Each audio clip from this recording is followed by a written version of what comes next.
Stock மார்க்கெட்டில் நீங்கள் investor, short term, swing trading, long term இந்த மாதிரி 3 டைப் ஆஃப் இன்வெஸ்ட்மெண்ட் நீங்கள் பண்ணுற மாதிரி இருந்ததுன்னா, ஸ்மார்ட் மணி கான்செப்ட் இது ரொம்ப இம்பார்ட்டன்ட்.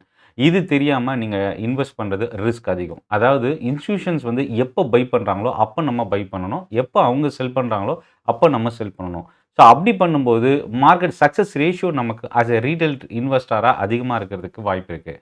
ஸோ இந்த ஸ்மார்ட் மணி கான்செப்ட்னா என்ன? இதை பற்றி தான் இந்த வீடியோவில் நம்ம பார்க்க போகிறோம். 4 இம்பார்ட்டன்ட் விஷயம் இந்த ஸ்மார்ட் மணி கான்செப்டில் பார்க்க போகிறோம். ஃபஸ்ட்டு விஷயம், இந்த இடத்துல யார் மார்க்கெட்டை கண்ட்ரோல் பண்ணுறாங்க? இதுதான் நம்ம ஃபஸ்ட்டு நம்ம பையரா செல்லரா? எப்போ பையர் கண்ட்ரோல் பண்ணுறாங்களோ அப்போ வந்து நம்ம பை பண்ணணும். எப்போ செல்லர் கண்ட்ரோல் பண்ணுறாங்களோ அப்போ வந்து நம்ம பொசிஷன் வந்து எக்ஸிட் ஆகணும். ஸோ இப்போ இந்த 4 விஷயம் ரொம்ப இம்பார்ட்டன்ட் இந்த ஸ்மார்ட் மணி கான்செப்டில். முதல் விஷயம் என்ன அப்படின்னா, market structure, liquidity, order blocks, demand and supply. Market ஸ்ட்ரக்சர்லேருந்து நம்ம ஸ்டார்ட் பண்ணலாம். மார்க்கெட் ஸ்ட்ரக்சர்ன்றது என்னென்னா, higher high, higher low, lower low, lower high. So அப்போ என்னென்னா, ப்ரீவியஸ் ஹையை உடச்சி இன்னொரு நியூ ஹையை போகும். அப்புறம் அங்கேருந்து ஒரு ப்ராஃபிட் புக்கிங் புல் பேக் வரும். மறுபடியும் அந்த ப்ரீவியஸ் ஹையை உடச்சி ஒவ்வொரு முறையும் ப்ரீவியஸ் ஹையை உடச்சி அடுத்தடுத்த ஹையை ரீஸ்டர் பண்ணுறது ஹையர் ஹை அப்படின்னு சொல்லுவோம். ஸோ அப்போ இந்த மாதிரி ஒரு கான்செப்டில் போகும்போது மார்க்கெட் ஸ்ட்ரக்சர் வந்து ஒரு புல்லிஷ் மார்க்கெட் ஸ்ட்ரக்சர் அப்படின்னு சொல்லுவோம். அதே போல் லோயர் லோ, ப்ரீவியஸ் லோவை உடச்சி இறங்கும், மறுபடியும் ஒரு பவுன்ஸ் பேக் கொடுக்கும், மறுபடியும் ப்ரீவியஸ் லோவை உடைக்கும்.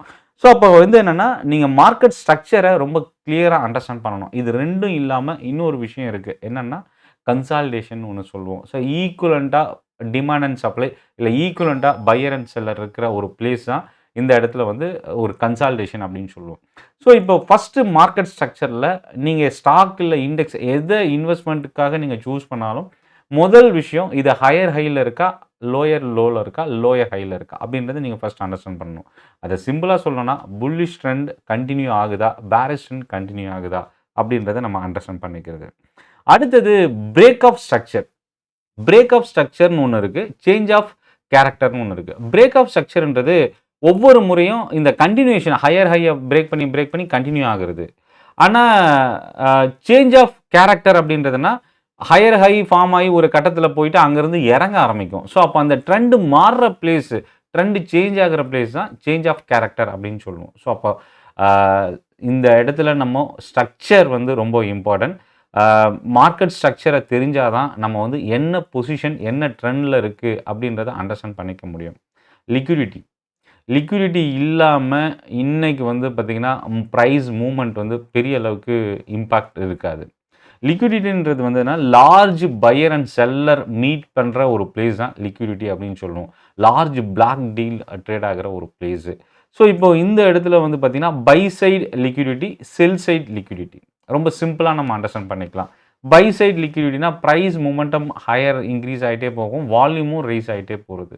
செல் சைடு லிக்விடிட்டின்றது வந்து பார்த்திங்கன்னா இறங்கிட்டு இருக்கும்போது வால்யூம் தொடர்ந்து ஹையர் இன்க்ரீஸ் ஆகிட்டு இருக்கிறது.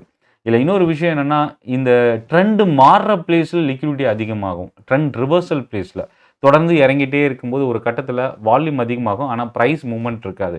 ஏன்னா ரீட்டைல் ட்ரேடரோட ஸ்டாப் லாஸ் ஃபுல்லாத்தையும் அதை வந்து என்ன பண்ணுவோம், லார்ஜ் இன்வெஸ்டர்ஸ் வந்து கம்ப்ளீட்டாக அதை ஹண்ட் பண்ணிவிட்டு அங்கேருந்து அது ரிவர்சல் ஆகி ஒரு புல்லிஷ் ட்ரெண்டை வந்து ஃபார்ம் ஆக ஆரம்பிக்கும். ஸோ அப்போ என்னென்னா, ரீட்டைல் ட்ரேடரோட ஸ்டாப் லாஸு பாட்டமில் நீங்கள் வைக்கிறீங்க, டாப்பில் வைக்கிறீங்க, எதர் லாங் ஷார்ட்டுக்கு அப்படின்னா அதை ஹண்ட் பண்ணுறதுக்கான வாய்ப்பு கொஞ்சம் அதிகமாகவே இருக்குது.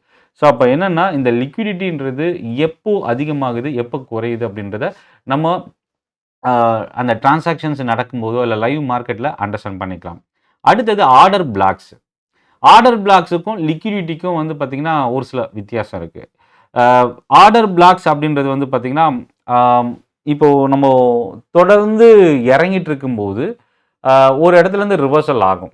லாஸ்ட்டு புல்லிஷ் இல்லை லாஸ்ட்டு பேரிஷ் கேண்டல் ஃபார்ம் ஆகும்போது அந்த இடத்துல அதிகமான ஒரு லார்ஜ் டிரான்சாக்ஷன்ஸ் நடக்கும். சப்போஸ் ஃபார் எக்ஸாம்பிள் வந்து பார்த்திங்கன்னா, ஒரு ஸ்டாக் வந்து இன்க்ரீஸ் ஆகி மேலே போயிட்டே இருக்கும்போது அங்கேருந்து ஒரு டாப்பில் போயிட்டு ஒரு லார்ஜ் பேரிஷ் கேண்டல், அந்த கேண்டலில் வந்து பார்த்திங்கன்னா அதிகமான வால்யூம் வந்து புஷ் ஆகிருக்கு. அப்படின்னா இதுதான் டாப்பு, இந்த இடம் தான் வந்து மேஜர் ஒரு ரெசிஸ்டன்ஸ் லெவலாக இருக்குது. அதனால் இந்த இடத்துக்கு மேலே இன்க்ரீஸ் ஆக வாய்ப்பு இல்லைன்ற ஒரு இம்பேக்டை தான் அந்த இடத்துல அது கிரியேட் பண்ணும். ஸோ அப்போ அந்த large black deal trend reversal பிளேஸில் நடக்கும்போது அது வந்து நம்ம ஐடென்டிஃபை பண்ணுறதுக்கு ட்ரெண்ட் சேஞ்சஸ் நடக்கிறதுக்கான ஒரு இண்டிகேஷனை நம்ம பார்க்கலாம். இதில் bullish order black, bearish order black 2 type இருக்குது. அடுத்தது லாஸ்ட்டாக நம்ம பார்க்குறது supply and demand. Supply and demand அப்படின்றது வந்து நியூஸு, கம்பெனியோட ஃபண்டமெண்டல்ஸ் இதை பேஸ் பண்ணி நிறைய விஷயங்கள் வந்து டிமாண்ட் அண்ட் சப்ளையை உருவாக்குறதுக்கு வாய்ப்பு இருக்குது.